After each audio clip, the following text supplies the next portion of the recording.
Hello everyone, so welcome back to this channel. और आज हम करने वाले हैं इमर्जेंस ऑफ गांधी। तो जो गांधी इंडिया में आए और उन्होंने यहाँ पे आके क्या क्या चीज़ें की, क्या क्या मूवमेंट्स लाए गांधी, तो वो हम देखेंगे। ठीक है, तो गांधी एरा स्टार्ट हो चुका है अभी। तो गांधी एरा कब से स्टार्ट होगा? 1915 से स्टार्ट होता है, 1947 तक चलेगा, ये आज़ादी तक चलेगा ही। लेकिन आज हम सिर्फ 1915 से लेके 1923 तक करने वाले हैं। 23, 24 वो जो बेलगाम में जो कांग्रेस हुआ था ना 1924, जिसमें गांधी जी हेड उसको किए थे, तो आज हम वहाँ तक देखेंगे। उसके बाद हम अगले वीडियो में देखेंगे उसके बाद का। तो ये रहे गांधी जी, सबको प्रणाम कर रहे हैं। फुल नेम, इनका पूरा नाम क्या है? मोहनदास करमचंद गांधी। मोहनदास करमचंद गांधी सबको तो पता ही होगा, इनका फुल नेम तो सबको पता होगा। इनका जन्म कब हुआ? 2 अक्टूबर 1869 को। डेट थोड़ा सा याद रखना, पूछ लिए जाते हैं कभी कभी कि कब हुआ 1869 में, कहाँ? गुजरात में हुआ था इनका जन्म।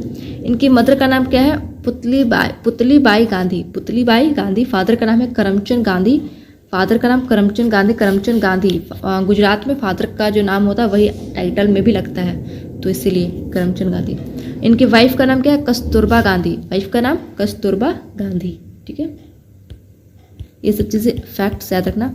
तो ये गए कहाँ हुए थे? तो गांधी जी जो थे वो लॉ की पढ़ाई करने के लिए वो इंग्लैंड गए हुए थे। ठीक है, लॉ की पढ़ाई करने के लिए वो इंग्लैंड गए हुए थे और फिर वो वापस भी आए थे, बॉम्बे वापस आए थे बॉम्बे। तो लॉ को प्रैक्टिस करने के लिए वापस आए थे, बॉम्बे आए थे वो। तो यहाँ पे उनका प्रैक्टिस कुछ अच्छे से चल नहीं पाया, कुछ यहाँ पे इंडिया में अच्छे से प्रैक्टिस कर नहीं पाए। तो फिर वो चले गए कहाँ? South Africa. एक क्लाइंट थे, एक क्लाइंट इनको मिल गए थे, ये लॉ से रिलेटेड ही एक किसी के ऊपर केस लड़ना था, एक क्लाइंट का केस लड़ना था। तो उनके साथ ही वो साउथ अफ्रीका चल गए और वो क्लाइंट का नाम क्या था? दादा। ये देखो 1891 में, अरे कहाँ गया, 1891 में जब स्टडीज से रिटर्न हुए गांधी जी इंडिया, तो फिर दादा अब्दुल्ला जो थे, उनको एक क्लाइंट थे, उनके साथ ये वापस चले गए साउथ अफ्रीका। ठीक है, अपने लॉ के प्रैक्टिस के लिए। पढ़ाई उन्होंने कहा की थी, इंग्लैंड में की थी। ठीक है, अब वहाँ भी जाके, अफ्रीका में भी जाके गांधी जी ने बहुत सारे सत्याग्रह मूवमेंट्स लाए, तो वो हम देखेंगे। और फिर वही जो अफ्रीका में उन्होंने जो सत्याग्रह मूवमेंट्स, जो भी मूवमेंट्स लाए, वही चीज़ वो फिर इंडिया में भी करते हैं। ठीक है, तो वो हम थोड़ा सा देखते हैं कि अफ्रीका में, साउथ अफ्रीका में उन्होंने क्या क्या किया, फिर हम इंडिया पे स्किप करेंगे। 1894 में ये तो बताया था, जब हम कांग्रेस बताए थे तभी ये बताया था, बस एक थोड़ा सा दे दिया था कि ये नेशनल कांग्रेस स्थापना किया था गांधी जी ने। तो 1894 में इंडियन नेशनल कांग्रेस की स्थापना की गई थी, सेटअप की गई थी साउथ अफ्रीका में। ठीक है, और किस लिए किया गया था? रेशियल डिस्क्रिमिनेशन के अगेंस्ट किया गया था, against south Africa and Indians. South Africa और इंडियंस के अगेंस्ट जो रेशियल डिस्क्रिमिनेशन होता था साउथ अफ्रीका के लोकल लोग को किया जाता था। ठीक है, साउथ अफ्रीका में रेशियल डिस्क्रिमिनेशन हो रहा था, जिसमें इंडियंस को डिस्क्रिमिनेट किया जाता था और साउथ अफ्रीका के जो लोकल लोग थे उनको डिस्क्रिमिनेट किया जाता था। और जो वहाँ के वाइट लोग थे वो अपने आप को सुप्रीमेसी दिखाते थे, और वहाँ के जो लोकल लोग थे, ब्लैक लोग, फिर इंडियंस लोग, एशियन जो थे, उनको वो ऐसे डिस्क्रिमिनेट करते थे, रेशियल डिस्क्रिमिनेशन। ठीक है, और कैसे कैसे डिस्क्रिमिनेशन कर, जैसे कि फर्स्ट क्लास जो कंपार्टमेंट होती है, सबको स्टोरी पता है कि गांधी जी को ऐसे ट्रेन में से, वो कंपार्टमेंट में से निकाल दिया गया था। तो ऐसा था कि जो फर्स्ट क्लास का जो कंपार्टमेंट होगा वो सिर्फ वाइट लोगों के लिए होगा। तो गांधी जी उसमें फिर चढ़े गए थे फर्स्ट क्लास कंपार्टमेंट में, और फिर जो ऑफिसर आया उसको पता चला कि कोई इंडियन बैठा हुआ है, तो फिर उनको फिर निकाल दिया था, फेंक दिया था स्टेशन पर। ये सब तो पता ही है। और भी चीज़ें हुई थी, वो हम आगे देखेंगे। तो 1903 में इंडियन ओपिनियन न्यूज़पेपर स्टार्ट किया गया था। इंडियन ओपिनियन न्यूज़पेपर स्टार्ट किया गया था 1903 में। ये भी स्टार्ट किया गया था साउथ अफ्रीका में। एक चीज़ और स्टार्ट किया गया था, हिंद स्वराज स्टार्ट किया गया था साउथ अफ्रीका में, हिंद स्वराज। और इंडियन ओपिनियन न्यूज़पेपर स्टार्ट किया गया था 1903 के टाइम पे। ठीक है, इसको याद रखना है, ये डेट याद रखना। 1903 के टाइम पे इंडियन ओपिनियन न्यूज़पेपर स्टार्ट किया गया था, किसके द्वारा? गांधी जी के द्वारा। कहाँ? South Africa. 1904 में उन्होंने सेटअप किया फोनिक्स फार्म और टोल्स्टॉय फार्म स्टार्ट किया। टोल्स्टॉय फार्म 1910 में स्टार्ट किया था, और फोनिक्स फार्म स्टार्ट किया था 1904 में। ओके, और इसमें क्या था कि ये सत्याग्रह एक मूवमेंट, एक सत्याग्रह को चलाने का एक न्यू टेक्निक इसमें लाया था। ठीक है, सत्याग्रह को चलाने का एक न्यू टेक्निक लाया था। और वो टेक्निक कहाँ से इंस्पायर्ड हुए थे Gandhi ji? From Ruskin bond का एक किताब था, रस्किन बॉन्ड का एक बुक था और उस बुक का नाम था unto the last, unto the last एक बुक था। उसी से वो नया टेक्निक लाए थे सत्याग्रह को चलाने के लिए साउथ अफ्रीका में। ओके, और ये रस्किन बॉन्ड, ये तो पता ही होगा, ये नाम सुना होगा अपने बुक एंड ऑथर्स में, ये नाम तो सुना होगा, उनके काफ़ी बुक्स आपको याद करने हैं एसएससी के एग्जाम के हिसाब से।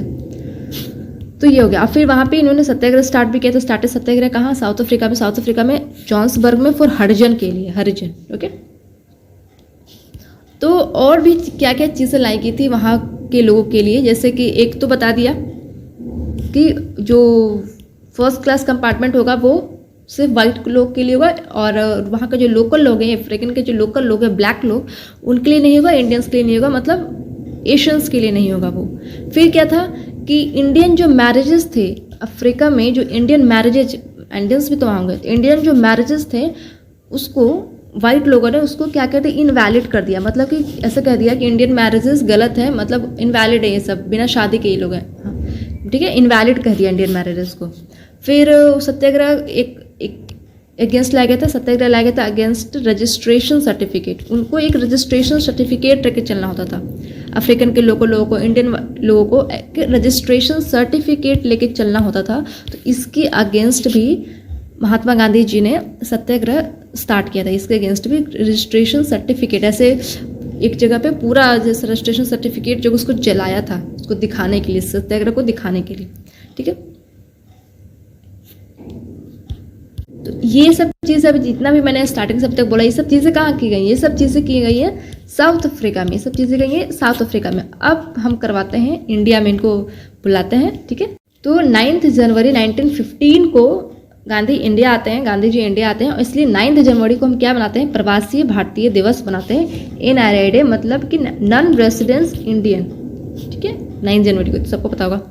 और ये जो इंडिया आते हैं तो Gandhi returns India on calling of GK Gokhale, इनको जीके गोखले, गोपाल कृष्ण गोखले इनको बुलाते हैं, इंडिया जाओ। तो फिर वो आते हैं, कौन से, उस वक्त इनकी एज कितनी थी? 46 की एज थी। जीके गोखले जो है वो पॉलिटिकल गुरु हैं, किसके? गांधी के पॉलिटिकल गुरु हैं और जिन्ना के भी पॉलिटिकल गुरु हैं, ठीक है, गांधी और जिन्ना के ये पॉलिटिकल गुरु हैं। तो देखो 1915 में इन्होंने आया, तो ये जो आए तो आते ही ये पॉलिटिकल लेवल पर पूरा इंटरफेरेंस, इन्होंने आते ही कोई मूवमेंट वगैरह स्टार्ट नहीं किया था। ये जीके गोखले ने इनको कहा था कि देखो तुम इंडिया आए हो तो तुम पहले इंडिया को समझो, पूरा 1 साल तुम इंडिया को समझाने में लगा, पूरा घूमो, इंडिया को समझो, इंडिया क्या है कैसा है, फिर कोई मूवमेंट स्टार्ट करना, तभी तो लोग तुमसे कनेक्ट होंगे, ठीक है। तो ये 1 साल तो पूरा इंडिया को ये घूमते हैं। अभी उन्होंने कोई सत्याग्रह, कुछ भी, कोई भी मूवमेंट स्टार्ट नहीं किया 1915 में आके, स्टार्ट करेंगे बाद से, ठीक है। तो 1916 में इनका फर्स्ट पब्लिक अपीयरेंस होता है, पब्लिक अपीयरेंस, कोई सत्याग्रह कुछ कोई मूवमेंट नहीं है, सिर्फ पब्लिक अपीयरेंस, पब्लिक को दिखाई पड़ना है एक तरीके से। तो फर्स्ट पब्लिक अपीयरेंस होता है इनका 1916 में, एक बनारस हिंदू यूनिवर्सिटी है, उसका इनॉग्रेशन हो रहा होता है, तो उसमें इनका फर्स्ट पब्लिक अपीयरेंस होता है। ये बनारस हिंदू यूनिवर्सिटी है, इसको बनाया किसने? MMM मदन मोहन मालवीय ने, मदन मोहन मालवीय। अब स्टार्ट होगा गांधी जी का सत्याग्रह, इन्होंने अब स्टार्ट कर दिया है मूवमेंट्स वगैरह लाना, ठीक है। तो जो पहला मूवमेंट होता है वो चंपारण सत्याग्रह 1917 में होगा, फर्स्ट मूवमेंट चंपारण सत्याग्रह। और इस चंपारण एक जगह है बिहार में, उसी से ये नाम पड़ा है चंपारण सत्याग्रह। तो इस चंपारण सत्याग्रह को करने के लिए बुलाया था किसने? इनको इनवाइट किसने किया था? राजकुमार शुक्ला ने। इनवाइट किसने किया था? राजकुमार शुक्ला ने, ठीक है। और ये चंपारण सत्याग्रह है किसके खिलाफ? रिगार्डिंग 3 कठिया सिस्टम, 3 कठिया सिस्टम के खिलाफ है ये चंपारण सत्याग्रह था। 3 कठिया सिस्टम को हटाओ। 3 कठिया सिस्टम क्या था? 3/20 पार्ट ऑफ द लैंड, मतलब कि इंडिगो का जो कल्टिवेशन हो रहा था, इंडिगो कल्टिवेशन हमने स्टार्टिंग में वो 1857 का जो रिवॉल्ट था उस टाइम ही बताया था कि इंडिगो कल्टिवेशन होता था, है ना। तो उसके कल्टिवेशन को लेके ये हुआ था कि ब्रिटिशर्स ने क्या कहा था कि 3/20 पार्ट में, 3 भाग में कंपलसरी, 20 पार्ट में से, लैंड के 20 पार्ट में से 3 भाग में कंपलसरी है कि इंडिगो का कल्टिवेशन करना है, एकदम कंपलसरी है, ठीक है। तो इस चीज़ में याद क्या रखना, चंपारण सत्याग्रह कब हुआ 1917 में, किसने इनवाइट किया था गांधी जी को, राजकुमार शुक्ला ने। ये किस चीज़ के रिगार्डिंग है, इंडिगो प्लांटेशन, इसको भी याद रखना, तिनकटी सिस्टम से रिलेटेड है, 3/20। तो ये जो चंपारण सत्याग्रह है ये सक्सेसफुल हुआ, ठीक है। ये पहला सत्याग्रह स्टार्ट किया गया था, पहला मूवमेंट स्टार्ट किया गया था गांधी जी के द्वारा, ये सक्सेसफुल हुआ, ओके। और उसके बाद एक एक्ट पास किया गया, चंपारण अग्रारियन एक्ट करके एक एक्ट पास किया गया, और इसमें जो तिनकठिया सिस्टम था उसको रिमूव कर दिया गया, ठीक। इसको तिनकठिया सिस्टम को रिमूव कर दिया गया। और ये पहला चंपारण सत्याग्रह को ही पहला डिसओबीडियंस मूवमेंट कहते हैं, मतलब कि डिसओबे करने वाला मूवमेंट, जो ब्रिटिशर्स कह रहे हैं उसको हम डिसओबे करना है हमें, ठीक है। तो first disobedience, civil disobedience movement इसको कहा जाता है, चंपारण सत्याग्रह को 1917। उसके बाद अब होगा 1918 में एक अहमदाबाद मिल स्ट्राइक होगा 1918 में, ये दूसरा मूवमेंट स्टार्ट होता है। ये पहला हंगर स्ट्राइक है अहमदाबाद, किसमें भूख हड़ताल पे किया गया था, और इसमें अनुसुईया साराभाई ने इनवाइट किया था गांधी जी को, डिमांड 50% हाइक इन वेज। तो इसमें क्या होता, 1914 याद हो तो ये डेट कहाँ का है, ये डेट किसके आसपास का है, 1914 से 1918, ये वर्ल्ड वार 1 का डेट है ना, वर्ल्ड वार 1 का डेट है। तो इसमें क्या हुआ था कि जो वर्ल्ड वार 1 में हमने 2 पावर बताई थी, एक एलिस पावर, एक सेंट्रल पावर। एलिस पावर में कौन था, ये ब्रिटेन वगैरह सब एलिस पावर में था, सेंट्रल पावर, तो इसमें एलिस पावर जीत जाता है, एलिस पावर जीत जाता है, ठीक है। और एलिस, जब ये वर्ल्ड वॉर 1 हो रहा था उसमें उस वक्त इंडिया में क्या हो रहा था, उस वक्त इंडिया ने इसमें भाग लिया कि नहीं लिया वो हमने उस वक्त शायद नहीं बताया था। तो वो देखो, उस वक्त जब ये वर्ल्ड वार 1 हो रहा था तो इंडिया में 3 तरह के लोग थे, एक तो एक्सट्रीमिस्ट मॉडरेट्स तो थे, एक्सट्रीमिस्ट थे, मॉडरेट्स थे, एक रिवॉल्यूशनरी लोग भी थे। तो एक्सट्रीमिस्ट वाले ने क्या किया, ये वर्ल्ड वार 1 को, जो पहले मॉडरेट्स देखते हैं, मॉडरेट्स वाले ने वर्ल्ड वार 1 को में ब्रिटिशर्स का साथ दिया, क्योंकि ये मॉडरेट्स वाले सोचते थे कि हमारा ड्यूटी है ब्रिटिशर्स का साथ देना। मॉडरेट्स वाले एज अ ड्यूटी की तरह ब्रिटिशर्स का साथ दिए वर्ल्ड वार 1 में। एक्सट्रीमिस्ट वाले ने क्यों साथ दिया ब्रिटिशर्स का, इन्होंने सोचा कि चलो साथ दे देते हैं, शायद अगर जीत जाए ब्रिटिशर्स तो शायद हमारे लिए कुछ कर दें, वो हमारे लिए कुछ करेंगे वो। तो इस क्या कह सकते हैं, इस लालच से उन्होंने साथ दिया कि कुछ हमारे लिए कर देंगे वो जीत जाएंगे। तो मॉडरेट्स वाले ने साथ इसलिए दी क्योंकि उनको लगा कि हमारा ड्यूटी है साथ देना। रिवॉल्यूशनरी वाले ने साथ नहीं दिया था क्योंकि ये इसको एज अ मौका देख रहे थे कि ये मौके पे चलो चौका मारते हैं, ब्रिटिशर्स उधर बिजी हैं ही लड़ाई वगैरह में, वॉर में, हम भी इधर से ब्रिटिशर्स को परेशान करते हैं, मौके पे चौका, आज़ादी मिल जाएगी ऐसा, ठीक है। तो ये allies power, central power, allies power Britain भी था, तो जीत तो मिल गई थी एलिस पावर को, जीत तो गए थे ब्रिटिश वाले, ब्रिटिशर्स जीत गए थे, लेकिन इनको बहुत भयंकर लॉस फेस करना पड़ा था, रिसोर्सेज का लॉस, मनी का लॉस, बहुत चीज़ों का लॉस फेस करना। जीत गए थे लेकिन बहुत लॉस फेस करने के बाद जीते थे ये, ठीक है। अब इन्होंने लॉस फेस किया है, और यहाँ पे इंडिया में क्या हो रहा है कि डिमांड हो रही है, यहाँ के जो लेबर है वो डिमांड कर रहे हैं 50% हाइक, 50% की बढ़ोतरी डिमांड कर रहे हैं उनके वेग में, उनके सैलरी में, कि 50% बढ़ा दो। और ये जो लेबर थे वो डिमांड तो कर रहे थे 50% हाइक का, लेकिन ब्रिटिशर्स इसको बस कह रहे थे कि हम बस 20% ही हाइक देंगे, हम 50% नहीं देंगे। और इसी को लेके अनबन हो जाती है, और फिर अनुसुईया साराभाई इनवाइट करती हैं गांधी जी को। अनुसुईया साराभाई कौन है, जो मिल ऑनर है, मिल ऑनर उसी की बहन है, ये मिल ऑनर की बहन है ये। तो ये इन्वाइट करते हैं गांधी जी को, आइए इधर सिचुएशन खराब हो रखा है, इसको थोड़ा संभालिए।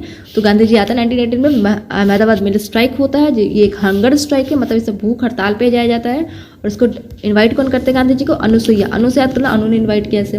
इसमें डिमांड क्या थी 50% हाइक की, लेकिन ब्रिटिशर्स क्या कह रहे थे 20% ही देंगे। इसको ध्यान मत रखना, उसको इतना इंपॉर्टेंट, लेकिन इतना ये 3 तो इंपॉर्टेंट है, इसको ध्यान रखना, ओके। 1918 में दूसरा एक सत्याग्रह होता है, खेड़ा सत्याग्रह, और इसको ध्यान रखना कि पहले कौन सत्याग्रह, क्योंकि 1918 दोनों 1918 ही है। तो ए वाला फर्स्ट, के वाला सेकंड, ओके। 1918 में ही दूसरा सत्याग्रह होता है, एक होता है खेड़ा सत्याग्रह, और इसको सत्याग्रह मूवमेंट भी कहा जाता है। खेड़ा सत्याग्रह को सत्याग्रह मूवमेंट भी कहा जाता है, और ये फर्स्ट नॉन कॉर्पोरेशन मूवमेंट है, इसको कहा जाता है फर्स्ट नॉन कॉर्पोरेशन मूवमेंट। इसमें क्या हुआ था, क्रॉप फेलियर टैक्स रिलेटेड। तो इसमें क्या हुआ था कि जो यहाँ के जो लेबर्स, जो पीजेंट्स थे, उनको लैंड टैक्स देना पड़ता था, उनको एक लैंड टैक्स देना पड़ता था। और एक उस वक्त क्या हुआ था, क्रॉप फेलियर हो गया था, उनका क्रॉप फेलियर हो गया था। तो वो क्या डिमांड कर रहे थे कि ये जो लैंड टैक्स है इसको माफ़ कर दिया जाए, ठीक है, क्रॉप फेलियर हो चुका है, कुछ दे नहीं सकते हैं, हमारा खुद का ही घाटा हो चुका है, तो लैंड टैक्स इसको माफ़ कर दिया जाए उस टाइम के लिए। लेकिन ब्रिटिशर्स इसको माफ़ कर नहीं रहे थे और इसी वजह से फिर ये सत्याग्रह स्टार्ट हुआ था, खेड़ा सत्याग्रह। ठीक है, क्रॉप फेलियर हुआ था और टैक्स रिलेटेड ये सत्याग्रह है, तो खेड़ा सत्याग्रह 1918। और रीज़न थोड़ा ध्यान रखना, 1928 में एक और मूवमेंट हुआ था और ये भी हुआ था लैंड टैक्स से ही रिलेटेड। ठीक है, ये 1918 है और 1928 है, तो ये भी हुआ था लैंड टैक्स से रिलेटेड। और इसमें गांधी जी नहीं थे, इसमें सरदार वल्लभ भाई पटेल थे। उस वक्त इनका नाम वल्लभ भाई पटेल ही सिर्फ था और इनको सरदार का टाइटल मिलता है इसी मूवमेंट के बाद। सरदार का टाइटल इनको मिलता है, सरदार वल्लभ भाई पटेल को सरदार का टाइटल दिया जाता है। इसका नाम है, इस सत्याग्रह का नाम है बरदौली सत्याग्रह। कहाँ होता है ये? गुजरात में होता है। ठीक है, ये भी लैंड टैक्स से रिलेटेड ही है। तो इसमें जब बरदौली सत्याग्रह में सरदार वल्लभ भाई पटेल इसमें पार्टिसिपेट करते हैं और फिर जो वुमेन जो होती हैं, बरदौली सत्याग्रह की जो वुमेन पार्टिसिपेंट्स होती है, वो वल्लभ भाई पटेल को सरदार का टाइटल देती है 1928 में। ठीक है, तो इस चीज़ को ध्यान रखना। बरदौली सत्याग्रह कौन है इसके हेड? सरदार वल्लभ भाई पटेल। ओके, चलो, ये भी किससे रिलेटेड है? लैंड टैक्स से। अब वर्ल्ड वॉर 1 खत्म हो चुका है, 1914 से लेके 18 तक रहता है। वर्ल्ड वॉर 1 खत्म हो चुका है, ब्रिटिशर्स जीत गए हैं। ठीक है, रिवॉल्यूशनरिस्ट, एक्सट्रीमिस्ट और मॉडरेट्स ने तो ड्यूटी समझ के साथ दिया था, कोई मतलब नहीं। एक्सट्रीमिस्ट ने सोचा था कि कुछ हमारा ये जीत जाएंगे तो कुछ हमारा भला कर देंगे। रिवॉल्यूशनरी ने तो हटाई, तो ये तो मौके का फ़ायदा उठा रहे थे, तो इनको कोई मतलब है नहीं। तो यहाँ पे अब वर्ल्ड वॉर 1 ख़त्म हो चुका है, तो अब ब्रिटिशर्स क्या करेंगे? अब ब्रिटिशर्स फिर से वो जो कैरट एंड स्टिक वाला जो पॉलिसी था वो अपनाते हैं। कैरट में क्या था कि थोड़ा सा गाजर बांट दो, मतलब थोड़ा सा अपीस, थोड़ा सा खुश कुछ दे के खुश कर दो। स्टिक था कि जो मतलब स्टिक बरसाओ, पीटो। ठीक है, तो खुश किसको किया इन्होंने लाया एक एक्ट खुश करने के लिए। ठीक है, अपीस करने के लिए, क्योंकि भाई साथ दिया ना इंडियंस ने, तो थोड़ा सा ऐसा भला फुसला देते हैं वो वाला। तो गवर्नमेंट ऑफ इंडिया एक्ट 1919, जिसको कहते हैं मॉन्टेक क्लेम्सफोर्ड रिफॉर्म। मॉन्टेक क्लेम्सफोर्ड उस वक्त वायसराय था, इसलिए इसको मॉन्टेक क्लेम्सफोर्ड रिफॉर्म कहते हैं। मॉन्टेक क्या था? मॉन्टेक था सेक्रेटरी। तो गवर्नमेंट ऑफ इंडिया एक्ट 1919 को मॉन्टेक क्लेम्सफोर्ड रिफॉर्म कहते हैं। इसमें क्या लाया गया था फुसलाने के लिए? डायरकी लाया गया था, प्रोविंस, डायरकी एट प्रोविंस पे। ठीक है, वैसे मतलब देखो, यूनियन लिस्ट स्टेट लिस्ट भी था। यूनियन लिस्ट स्टेट लिस्ट नहीं, मतलब वही प्रोविंशियल लिस्ट, स्टेट तो होता नहीं था उस वक्त, प्रोविंस कह जाते थे उसको। तो यूनियन लिस्ट स्टेट लिस्ट था, तो state union list provincial list था।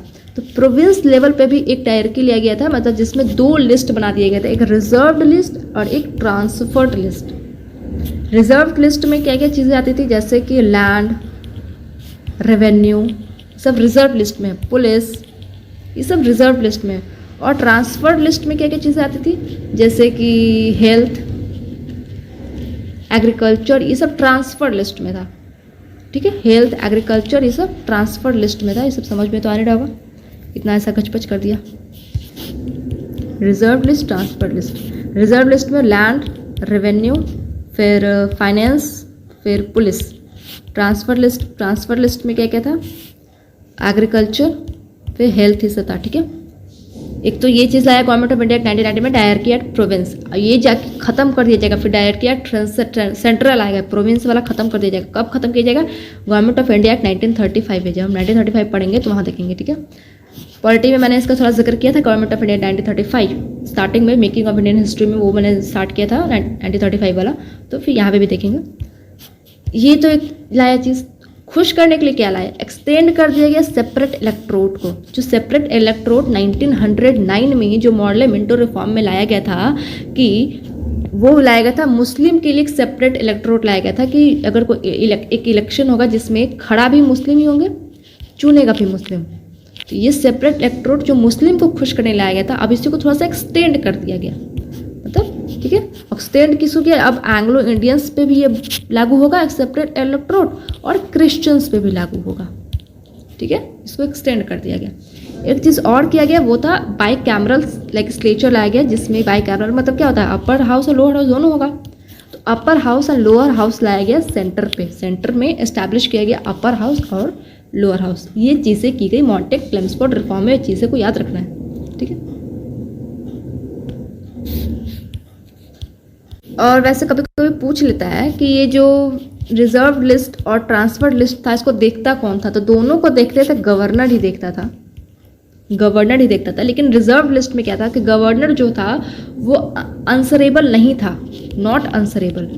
जो एग्जीक्यूटिव काउंसिल है उसके जवाबदेही में नहीं था गवर्नर, मतलब जवाब दे ना दे, मतलब ऐसा था, ठीक है। उसकी बात माने ना माने एग्जीक्यूटिव काउंसिल का, वैसा था। लेकिन वही ट्रांसफर्ड में क्या था, ट्रांसफर्ड में भी हिट गवर्नर ही करता था, लेकिन इसमें आंसरेबल था वो, ठीक है। लेजिस्लेटिव जो काउंसिल था उसके आंसरेबल था वो, ठीक है। समझ आया, ठीक है, नहीं समझ आया स्किप।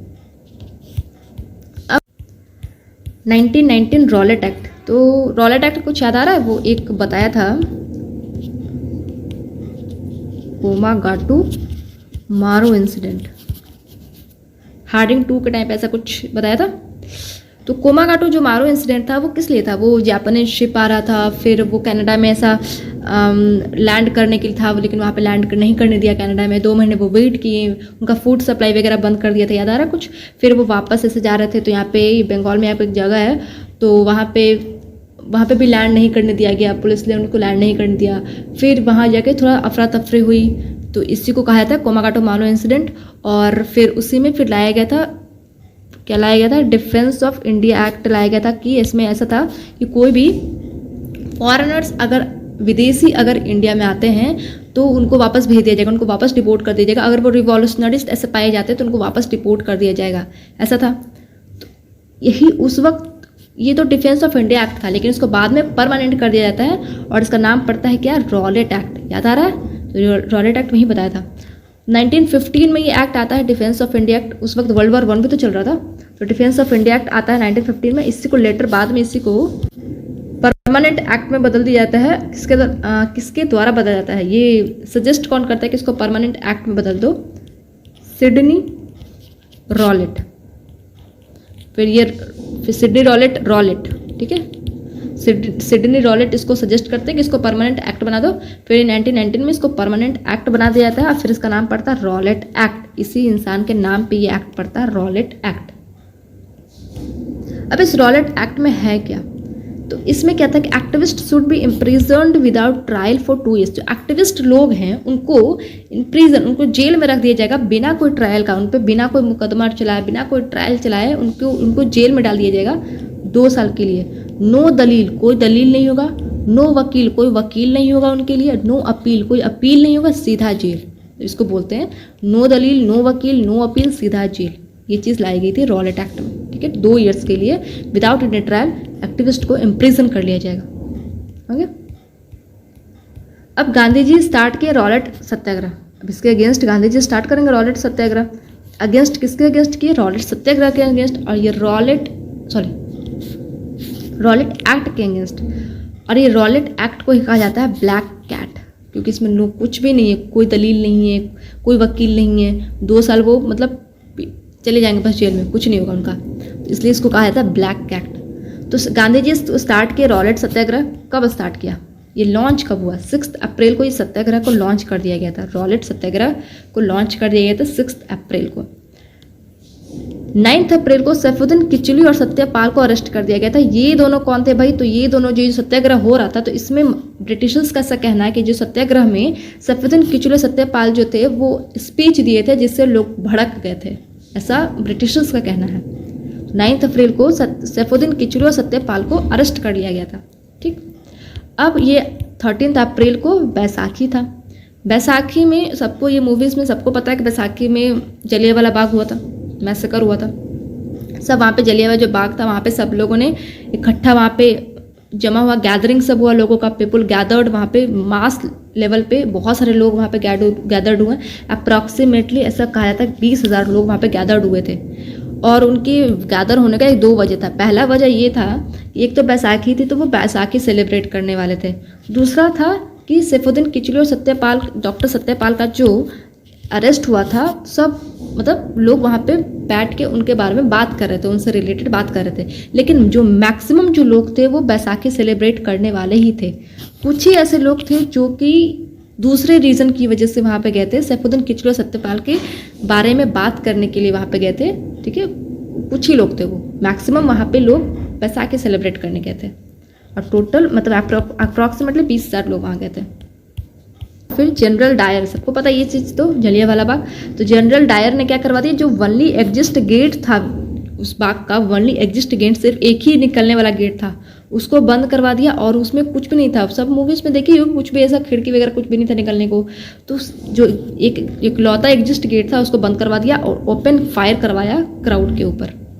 ठीक है, और ये रहा जलियांवाला बाग का थोड़ा सा। वैसे तो ब्रिटिशर्स का ये आंकड़ा है, ये आंकड़ा वो देते हैं कि 379 लोग कुछ ऐसे डेड हुए थे और 1100 लोग वुंडेड, घायल हुए थे, ये ब्रिटिशर्स का कहना है। लेकिन कांग्रेस ने जब इसका ऐसा आंकड़ा निकाला तो कांग्रेस ने कहा कि 1000 लोग की डेथ हुई थी और 1500 लोग जो हुए थे उसमें वुंड हुए थे, उसमें घायल हुए थे, वुंडेड। ठीक है, लेकिन अगर ब्रिटिशर्स तो ऑब्वियस सी बात वो कम ही देंगे। और अगर चलो फिर भी अगर बीच का निकाला जाए तो 500, 700, 800 तो ऐसा कुछ होंगे ही जिसमें डेथ हुआ होगा।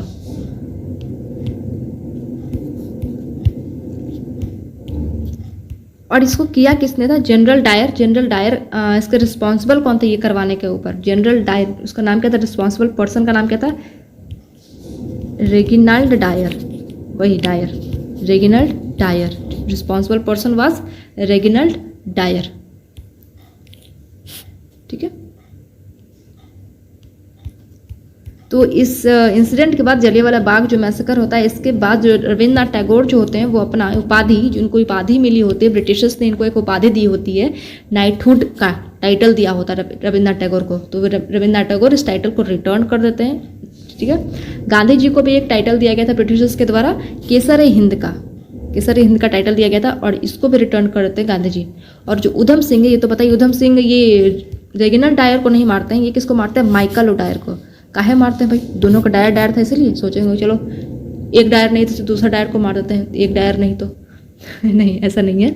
जब उधम सिंह जब मारने गए थे, मतलब ऐसा जब उनका जब टाइम आया था तो रेगिनाल्ड डायर उस वक्त मर चुका था। अब भाई किसको मारे, तो चलो किसी एक को तो टेपना ही है, इस डायर को टेप दो। तो ऐसा नहीं है, माइकल डायर को इसलिए मारा था क्योंकि माइकल डायर जो था वो, जब रेगिनाल्ड डायर ने ये जलियांवाला बाग जो मैसेकर करवाया था और माइकल डायर ने इसको प्रेज किया था, इसको सपोर्ट किया था, बोला था वाह क्या बढ़िया काम किया है।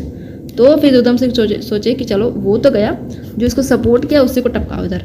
तो माइकल ओडायर को किसने मारा, उधम सिंह ने मारा था। इस चीज़ को याद रखना, वो रेगिनाल्ड डायर था, माइकल ओडायर। कैसे याद करोगे, रॉलेट एक्ट से रेगिनाल्ड डायर, आर वाला रख लोगे, फिर माइकल ओडायर। ठीक है, उधम म से माइकल वाला कर लेना रिलेट। उधम सिंह जो गए थे वो गए थे क्या, कौन सा नाम यूज़ करके गए थे, राम मोहम्मद सिंह आज़ाद, राम मोहम्मद सिंह आज़ाद। फिर ये अब जलियांवाला बाग के बाद क्या हुआ, एक कमीशन बिठाया गया, हंटर कमीशन, लिखा तो है, हंटर कमीशन बिठाया गया। और इस हंटर कमीशन में किस लिए बिठाया गया, ये एक हंटर कमीशन है एजुकेशन से रिलेटेड, वो ये नहीं है, ये दूसरा है, ये जनरल डायर के लिए बिठाया गया है। ठीक है, वो हंटर कमीशन था एजुकेशन के लिए। तो ये हंटर कमीशन बैठाया गया इन्वेस्टिगेट करने के लिए कि ये जो रेगिनाल्ड डायर है, रेगिनाल्ड जो डायर है वो गलती किया है कि नहीं, मतलब इन्वेस्टिगेट करने के लिए कि उससे क्या गलती है जो भी है। ठीक है, और ये हंटर कमीशन बिठाने के पहले ही ब्रिटिशर्स ने एक एक्ट पास कर दिया गया था, उसका नाम है इंडेमिनिटी एक्ट।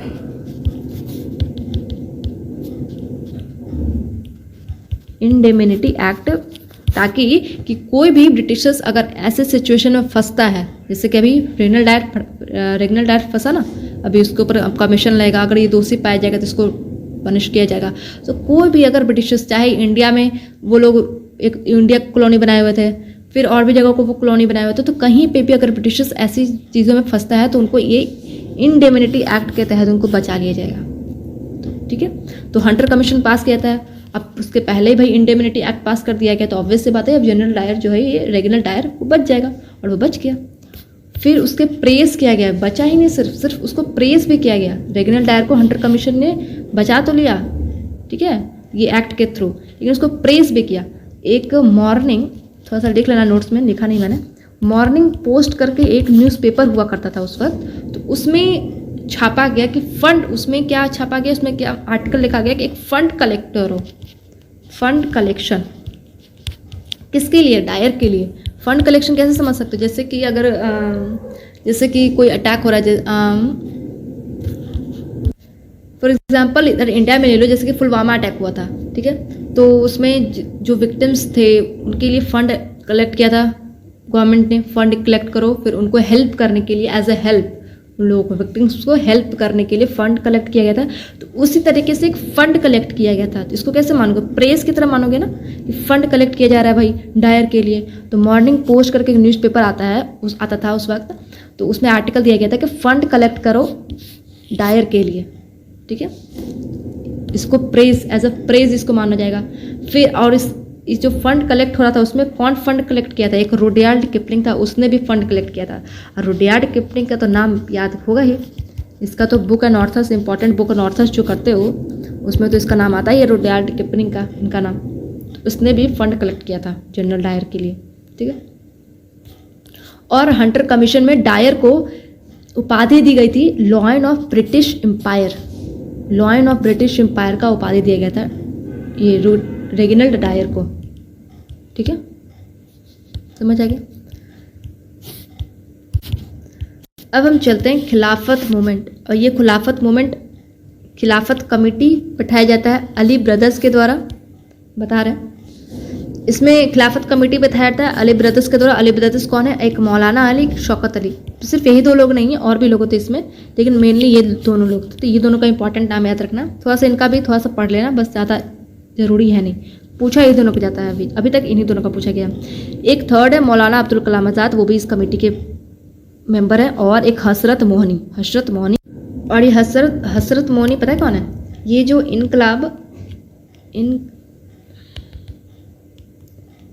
इनकलाब जिंदाबाद जो ये स्लोगन है, इसको दिया था हसरत मोइनी ने। और इसको बाद में इसको फेमस कौन करते हैं, भगत सिंह इसको फेमस करते हैं। जब इनको से फांसी दिया जाता है तो उस वक्त ये बोलते हैं, मूवीज़ में देखा, इनकलाब जिंदाबाद। इसको फेमस कौन करते हैं, इनकलाब जिंदाबाद को भगत सिंह। तो ये जो खिलाफत कमेटी था, ये खिलाफत कमेटी ने जो खिलाफत मूवमेंट था वो किसके लिए था। तो याद फिर से चलते हैं वहाँ पे, वर्ल्ड वॉर वन में दो power, allies power, central power. Allies power में ब्रिटेन थी, ब्रिटेन जीत गई थी। अब सेंट्रल पावर में एक टर्की था, सेंट्रल पावर में एक टर्की था, बताई था, टर्की भी बोलो। तो ब्रिटेन पावर जब जीत गई थी तो ये टर्की के ऊपर दबाव डाल रही थी, मतलब टर्की को रूल करना वो चाह रही थी। टर्की को वो रूल कर, वो स्टार्ट भी कर दिया था, टर्की को पूरा ऐसा रूल करना वो शुरू कर दिया था ब्रिटेन ने, ठीक है। तो टर्की में खलीफा हुआ करते थे। खलीफा क्या करते थे, रिलीजियस हेड हुआ करते थे। खलीफा कौन थे, टर्की में खलीफा हुआ करते थे, वो कौन होते थे, वो रिलीजियस हेड होते थे। तो जब ब्रिटिशर्स ने टर्की के ऊपर पूरा रूल करना स्टार्ट कर दिया तो जो खलीफा के जो पावर थे उसको भी वो लोगों ने ख़त्म करना शुरू कर दिया। खलीफा को ख़त्म करना शुरू कर दिया कि कोई खलीफा नहीं होगा, कोई रिलीजियस पावर, कोई रिलीजियस हेड नहीं होगा। तो फिर वहाँ के लोगों ने फिर इसको विरोध किया कि भाई ब्रिटिशर्स ने पॉलिटिकल लेवल पे तो इंटरफेयर करना शुरू कर ही दिया है, अब ये रिलीजियस लेवल पे भी इंटरफेयर करना शुरू कर रहे हैं। और फिर धीरे धीरे जो भी मक्का मदीना जो भी है रिलीजियस चीज़ें, उस सबको ये बर्बाद कर देंगे। तो फिर उसके लिए ये एक मूवमेंट चलाया गया था, खिलाफत मूवमेंट। और टर्की में कौन एम्पायर चलता था, टर्की में एक एम्पायर होता था ओटोमन एम्पायर, उसी को हटाया गया था, ब्रिटिशर्स ने उन्हीं को हटाया था, ओटोमन एम्पायर को। अब ओटोमन एम्पायर को हटा के फिर खलीफा को भी वो हटा रहे थे, जो खलीफा जो कि रिलीजियस हेड होते थे। फिर खलीफा को जब हटाया तो फिर ये मूवमेंट स्टार्ट हुआ था, खिलाफत मूवमेंट, ठीक है। ये खिलाफत मूवमेंट स्टार्ट हुआ था, खिलाफत मूवमेंट स्टार्ट, अली ब्रदर्स, ये सब बता दिया। तो ये भाई ये खिलाफत मूवमेंट इंडिया में क्यों आया, इसको गांधी जी ने क्यों इसको, देखो ऑल इंडिया खिलाफत कॉन्फ्रेंस स्टार्ट किया गया था 1919 में नवंबर में दिल्ली में, जिसके हेड थे गांधी जी। तो इसको गांधी जी ने क्यों कहा, वो तो टर्की की बात है भाई, इसको गांधी जी ने क्यों करा, इसको गांधी जी ने क्यों सपोर्ट किया, इसलिए क्योंकि ये तो टर्की में ओटोमन एम्पायर को हटाया था ना, लेकिन खलीफा को हटाया था तो वो तो रिलीजियस पर्पस हो गया, वो तो मुस्लिम को लेके हो गया, मुस्लिम तो यहाँ भी थे, इंडिया में भी थे। तो गांधी जी ने क्या सोचा कि भाई यहाँ पे मौका है, यहाँ पे मुस्लिम का साथ देने का, खलीफा मूवमेंट साथ देंगे, मीन्स मुस्लिम का साथ देंगे, यहाँ के जो लोग मुस्लिम हो उनको साथ देंगे, और इससे क्या होगा, हिंदू मुस्लिम की यूनिटी होगी, और हिंदू मुस्लिम का यूनिटी एक बना के फिर एक बड़ा सा ऐसा मूवमेंट लाएंगे जिससे फिर आज़ादी मिल जाए।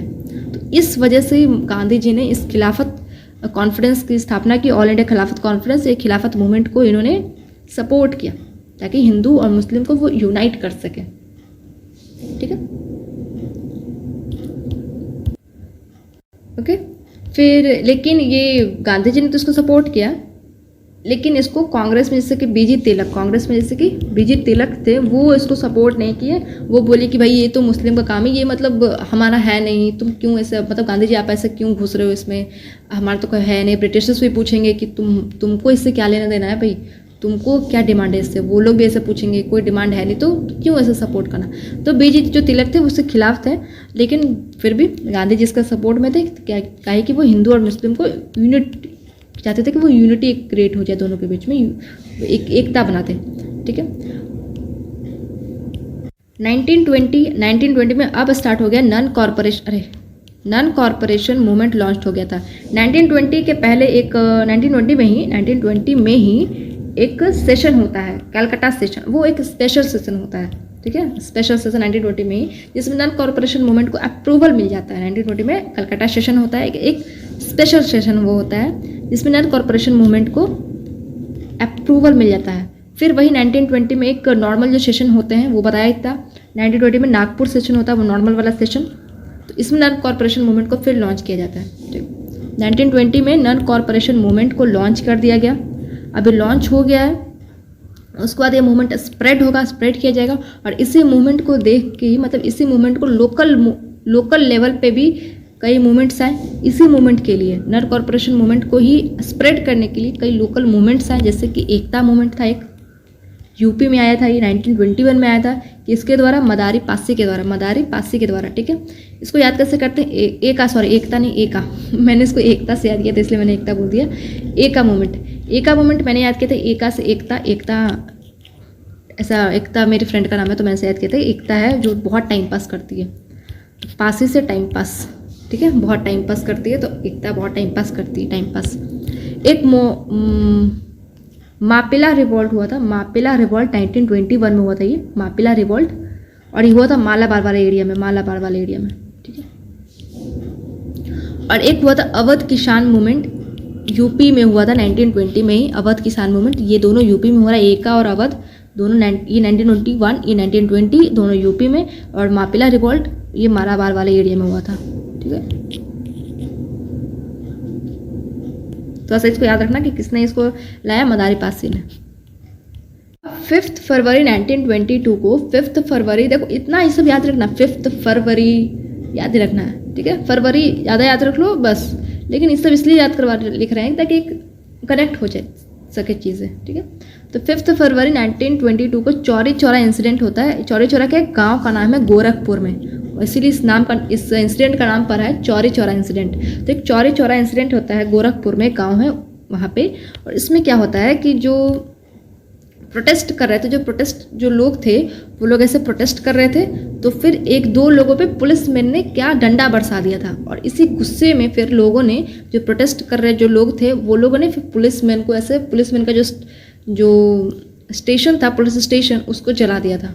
ठीक है, तो 1-2 लोगों पे ऐसे डंडा मार दिया था पुलिस ने, वो लोग प्रोटेस्ट कर रहे थे, तो ऐसे फिर गुस्से में इन लोगों ने पुलिस स्टेशन को जला दिया। और पुलिस स्टेशन के अंदर 22 लोग थे, 22 लोग थे, वो सब जड़ गए। बाहर भी वो लोग भाग के बाहर भी आ रहा था, लेकिन यहाँ लोग थे, जो बाहर जो लोग थे प्रोटेस्ट कर रहे जो लोग थे, वो लोगों ने पकड़ के फिर उनको सब अंदर पुलिस स्टेशन में वो फेंक रहे थे उनको। तो ऐसे 22 पुलिसमैन ऐसे जल गए थे। ठीक है, डाइड टू मर गए थे, जल गए थे, मर गए थे। 22 पुलिसमैन, इसको थोड़ा ध्यान रखना, 22 थे वो। तो इसी को देख के फिर गांधी जी जो है विड्रॉ करते थे नन कॉरपोरेशन मूवमेंट को। पहली रीज़न तो ये कि ये तो चाहते थे भाई कि ये तो नन वायलेंस चाहते थे ना, ये वायलेंस था हो, पहली बात तो ये वायलेंस हो चुका है। और फिर धीरे धीरे इनको भी लगने लगा था कि लोग के अंदर जो एक मोटिवेशन होती है ना, वो भी धीरे धीरे कम हो रही है। तो इनको एक रीज़न मिल गया कि चलो अभी ये लोग ऐसा किए ही हैं, जो भी नॉन वायलेंस, ये लोग वायलेंस पे उतर आए हैं, तो मेरे पास एक रीज़न है कि नॉन कॉरपोरेशन मूवमेंट को विड्रॉ कर दिया जाए। ठीक है, तो फिर ये नॉन कॉरपोरेशन मूवमेंट को विड्रॉ कर देते हैं गांधी जी, और फिर ये सब चीज़ का खुद को जिम्मेवार मानते हैं कि जो भी चीज़ें 22 जो पुलिस मैंने इनकी डेथ जो हुई है वो मेरे वजह से हुई, सबको जिम्मेवारी ये खुद ले लेते हैं। और फिर इनको अरेस्ट कर लिया जाता है 6 साल के लिए। वैसे तो ये 2 साल में बाहर आ जाते हैं, लेकिन फिर भी इनको 6 साल के लिए अरेस्ट किया जाता है गांधी जी को। ठीक है, अब क्या होगा? अब तो अरेस्ट हो गया, नॉन कॉरपोरेशन मूवमेंट विड्रॉ कर दिया गया, अब गांधी जी जेल चले गए। अब बाहर में क्या हो रहा है? एक पॉलिटिकल वैक्यूम क्रिएट हो गया कि अब होगा क्या, सबको समझ नहीं आ रहा है अब कि वैक्यूम क्रिएट हो गया कि अब होगा क्या, कि अब नॉन कॉरपोरेशन मूवमेंट अब इसको जारी रखें, ये जो विड्रॉ कर दिया गया है तो इसको हम जारी रखें, इसको विड्रॉ किया हुआ ही रखें कि इसको हम क्या करें। ठीक है, ये जो नॉन कॉरपोरेशन मूवमेंट है इसको बॉयकॉट, नॉन कॉरपोरेशन मूवमेंट को जो विड्रॉ किया गया है इसको बॉयकॉट करें, इसके अगेंस्ट रहें कि नॉन कॉरपोरेशन मूवमेंट जो विड्रॉ किया गया इसको सपोर्ट करें। अब ये 2 टाइप के लोग आ गए सोसाइटी में, मतलब ठीक है। तो कुछ लोग ऐसे थे जो कि ये जो नॉन कॉरपोरेशन मूवमेंट जो विड्रॉ हुआ था इसके खिलाफ थे कि इसको बॉयकॉट करो, वापस इसको कंटिन्यू करो, नॉन कॉरपोरेशन मूवमेंट को वापस कंटिन्यू करो, और जो विड्रॉ हुआ है इसको हटाओ, इसको बॉयकॉट करो। तो कुछ लोग इसके फेवर में थे, उनको बोलते हैं नो चेंजर्स, मतलब कोई चेंज मत करो, इसको कंटिन्यू रखो। और कुछ लोग ऐसे जाते थे कि जो नॉन कॉरपोरेशन मूवमेंट हुआ है इसको चेंज कर दो, तो वो लोग आ जाएंगे प्रो चेंजर्स में, ठीक है। नो चेंजर्स में कौन कौन से लोग हैं? जैसे कि नो चेंजर्स में कौन कौन से लोग हैं? जैसे कि सी राजगोपालाचारी, वल्लभ भाई पटेल, सरदार वल्लभ भाई पटेल, ठीक है। राजेंद्र प्रसाद से याद आया, बाद में बताएंगे, चंपारण सत्याग्रह में वो था राजेंद्र प्रसाद। फिर एम ए अंसारी, सी राजगोपालाचारी, वल्लभ भाई पटेल, राजेंद्र प्रसाद और एम ए अंसारी, ये 4 जो ऐसे लोग थे वो नो चेंजर्स के तरफ थे, ठीक है, नो चेंजर्स की तरफ। फिर ये जो 3 लोग थे ना, ये प्रो चेंजर्स मतलब वही चेंज होनी चाहिए, ठीक है।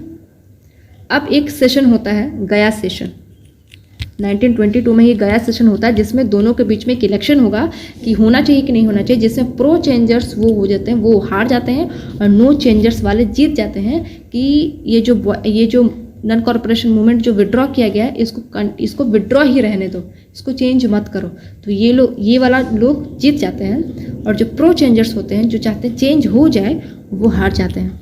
अब ये हार गए हैं तो ये लोग अपना एक अलग सा पार्टी बना लेते हैं, मतलब जो सूरत स्प्लिट हुआ था, कांग्रेस स्प्लिट हुआ था एक्सट्रीमिस्ट में, मॉडरेट्स में, तो इसमें स्प्लिट हो गया था, दोनों अलग हो गए थे। लेकिन यहाँ पे स्वराज पार्टी बना लिया है, ओके ठीक है, प्रो चेंजर्स वालों ने स्वराज पार्टी बना लिया, लेकिन अलग नहीं हुए ये लोग, कांग्रेस अलग नहीं हुए हैं, ये लोग साथ में काम करेंगे, लेकिन ये एक अलग से पार्टी भी बना लिया लोगों ने। और ये स्वराज पार्टी में कौन कौन से लोग होते हैं? CR दास, मोतीलाल नेहरू और अजमल खान। CR दास, मोतीलाल नेहरू और अजमल खान, ये दोनों नाम ज़्यादा इंपॉर्टेंट याद रखना, ठीक है, CR दास और मोतीलाल नेहरू। अब 1924 में होगा बेलगम सेशन होता है कांग्रेस का, जिसको कि हेड करते हैं कौन? गांधी जी। और ये इकलौता सेशन होता है, वर्ली सेशन है, जो कि गांधी जी के द्वारा प्रिसाइड किया जाता है, हेड किया जाता है, इकलौता सेशन है, ठीक है, एक ही सेशन है ये। बेलगम सेशन होता है कांग्रेस में, ऑफ कांग्रेस का Belgaum session headed by Gandhi 1924 में, उसके। और फिर इस सेशन में ये जो स्वराज पार्टी है उसको एक्सेप्ट कर लिया जाता है। स्वराज जो पार्टी है जो बनी अभी ऊपर अभी हमने जो बनाया 1923 में, इसको एक्सेप्ट कर लिया था इस सेशन में कि ठीक है, कांग्रेस के अंदर है ये, ओके, ये कांग्रेस के अंदर ही है, पहले की तरह वो कांग्रेस स्प्लिट वाला सिचुएशन नहीं है, ये अंदर में ही है, ये भी साथ में बैठ के काम करेगी। तो ये फिर इसको एक्सेप्ट कर लिया जाता है स्वराज पार्टी को, ओके। तो यहाँ तक खत्म हो गया, हमने कहा था 1924 तक ही करेंगे, यहाँ तक खत्म हो चुका। इसके आगे का कहानी हम कल के वीडियो में करेंगे, ओके। और इसमें एक चीज़ बताना भूल गया था, चंपारण में, चलो। तो ये जो चंपारण सत्याग्रह हुआ था, कहाँ गया, इसको वैसे तो इसको गांधी जी ने इसको हिट किया था, लेकिन उसमें और भी लोग थे चंपारण सत्याग्रह में। तो वो कौन कौन से लोग थे वैसे पूछे तो नहीं जाते, लेकिन अगर हार्ड क्वेश्चन में आ जाए तो पूछ दिए जा सकते हैं। राजेंद्र प्रसाद भी इसमें थे इन्वॉल्वमेंट। और किनका किनका इन्वॉल्वमेंट था? गांधी जी तो इसको हिट कर ही रहे थे, राजेंद्र प्रसाद भी इसमें इन्वॉल्व थे, जेपी कृपलानी भी इसमें थे, और यहाँ लिख देते हैं मजरूल हक। राजेंद्र प्रसाद, जेपी कृपलानी और मजरूल हक, ये तीनों भी इसमें इन्वॉल्वमेंट थे चंपारण सत्याग्रह में। ठीक है, हेडेड, और इसके हेड, वैसे हेड कौन थे? गांधी जी। इसमें ट्रिक्स की क्या बात की जाए, ये सब तो ऊपर वाला से ध्यान से देते रहना, ध्यान से थोड़ा देख लेना, उतना इंपॉर्टेंट है नहीं। ये मदन मोहन मालवीय याद रखना, बनारस यूनिवर्सिटी। ये सब तो डेट्स याद होंगे। 1917 कितनी बार पढ़ाई कर रहे होगे? 1917 कितना बार पढ़ के याद हो गया होगा। 1917 चंपारण। ठीक है, 18, उसके बाद जब सब एक ही साल डिफरेंस पे नहीं है, मतलब ऐसा भी नहीं है कि 2-3 साल का डिफरेंस है। 17, 18, 19 ऐसे जा रहा है, उसमें क्या याद करवाना डेट्स? इसको सिर्फ ये याद करना, पहले इसको स्टोरी से थोड़ा याद करना। चंपारण हुआ, फिर अहमदाबाद हुआ, फिर खेड़ा हुआ, फिर 1919 आ गया, गवर्नमेंट ऑफ इंडिया 1919 आ गया। ये मॉन्टेक्स क्लेम्सफोर्ड फ्रॉम वायसराय से याद होगा चीज़ से। ठीक है, डायर की प्रोविंस पे इस चीज़ को याद रखना, क्या क्या इसमें की गई थी वो चीज़ याद रखना। और ये उतना ध्यान नहीं, उसको तो उतना ध्यान मत रखना, लेकिन रखना एक बार पूछ लिया गया था। रॉलेट एक्ट याद रखना, ये सब चीज़ें कनेक्ट कर सकते हो इसमें कनेक्ट करने का। इसमें कोई ट्रिक्स तो बनेगा नहीं, एक साल सब एक साल में ही हो रहा है, इसमें क्या ही ट्रिक्स बनेगा? कनेक्ट करो इसमें चीज़ों को। रॉलेट एक्ट हुआ, फिर एक बार फिर रॉलेट एक्ट आएगा तो ऑब्वियस सी बात है उसको अगेंस्ट में सत्याग्रह लाया जाएगा, तो सत्याग्रह लाया गया, जिसमें सत्याग्रह फिर आ जाएगा, फिर रॉलेट सत्याग्रह, फिर ये सब कनेक्ट हो जाएगा। जलियांवाला बाग आ गया, जलियांवाला बाग तो सबको पता है। हंटर कमीशन आया था, ये भी चीज़ें याद रखना। और इसमें डायर को लॉयन ऑफ ब्रिटिश एम्पायर कहा जाता है। फिर उसके बाद 1919 में खिलाफत का मूवमेंट आ गया है। खिलाफत मूवमेंट फिर याद आ जाएगा टर्की वर्की, फिर ऐसा ओटोमन, फिर खलीफा वगैरह ऐसा कुछ रिलेट हो जाएगा। ठीक है, इसमें लेकिन इसमें गांधी जी इसमें एक्सेप्ट कर लिए थे, मतलब इसको सपोर्ट किए थे, क्योंकि वो चाहते हैं हिंदू और मुस्लिम को ऐसा यूनाइट कर सके वो, तो इसके लिए ऐसा याद कर लोगे। फिर नन कॉर्पोरेशन मूवमेंट लॉन्च हो गया था 1920 में। ये सब डेट्स को ना थोड़ा सा इंपॉर्टेंट, थोड़ा सा एक पेज में लिख लेना। Non cooperation movement 1920। ठीक है, सिविल डिसोबीडियंस मूवमेंट, ऐसे मतलब इंपॉर्टेंट डेट्स ये सब है। फिर ये सब, हाँ इसमें थोड़ा सा याद करना, तो उसमें बता ही दिया, एकता को टाइम पास से कर लेना। फिर अवध तो यूपी, ये तो जगह से कर लोगे। मोपिला मालाबार, एम से मालाबार, मोपिला ऐसे रिलेट करोगे। मापिला मोपिला नहीं है। फिर चौरी चौरा इंसिडेंट, ये तो सबको पता होगा, चौरी चौरा। इसमें 22 कैसे याद करोगे? चौरी चौरा एक ही टाइप का दोनों लड़ा नाम, तो 2 मतलब दोनों डिजिट एक ही सेम डिजिट, ये दोनों नाम भी सेम टाइप है। चौरी चौरी मतलब सेम टाइप का नाम है, ये भी 2 सेम डिजिट्स, ऐसे थोड़ा ध्यान रख लेना। 22 पुलिसमैन हो गया। गांधी जी विड्रॉ करते, ये सब पता है उसमें। ऑब्वियस बात, नन कॉर्पोरेशन बोल रही हूँ, नन वॉयलेंस हो गया तो गांधी जी इसको विड्रॉ कर लेंगे। फिर अब ये चले गए हैं जेल में, तो भाई इधर बाहर में क्या होगा? बाहर में लोगों ने फिर एक पार्टी बना ली, स्वराज पार्टी, फिर आएंगे, बात खत्म हो गया। सो कनेक्ट करके पढ़ोगे तो याद हो जाएगा चीज़ें, इसमें होता है डिफ़िकल्ट है नहीं। ठीक है, इसके बाद हम करेंगे 1924 से आगे, हम फिर कल के वीडियो में देखेंगे। यहाँ तक में फिर भी अगर कोई भी डाउट हो, यहाँ तक में कमेंट बॉक्स में पूछना। PDF के लिए टेलीग्राम चैनल पे चले जाना। तब तक के लिए थैंक यू।